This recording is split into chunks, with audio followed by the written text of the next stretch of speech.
السلام علیکم ورحمۃ اللہ وبرکاتہ۔ ناظرین، آج ہم آپ کو بتائیں گے کہ ہر طالب علم میں کون سی 4 صفات ہونی چاہیے۔ نمبر 1، حسن صوت۔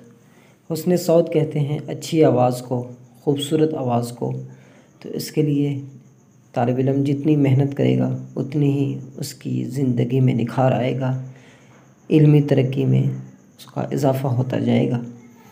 اور اسی طرح حسن صوت جو ہے وہ یا تو قرات کے ذریعے سے ہو یا اسی طرح وہ نعت خوانی کے ذریعے سے ہو، دونوں صورتوں میں آواز خوبصورت ہونی چاہیے۔ اسی طرح دوسری جو صفت ہے وہ حسن کتابت، خطاطی جس کو کہا جاتا ہے، لکھائی خوبصورت ہونی چاہیے۔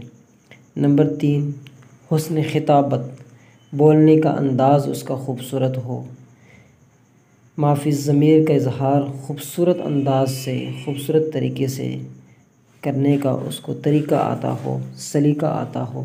اور چوتھی چیز جو ہے وہ ہے اخلاص، کہ طالب علم اپنی آواز خوبصورت کر رہا ہو، تقریر سیکھ رہا ہو، لکھائی سیکھ رہا ہو، تعلیم حاصل کر رہا ہو، تو اس میں صرف ایک ہی نیت ہونی چاہیے کہ دین کی خدمت زیادہ سے زیادہ مجھ سے ہو جائے اور دین کی خدمت میں حسن پیدا ہو جائے اور اللہ تعالیٰ مجھ سے خوش ہو جائے۔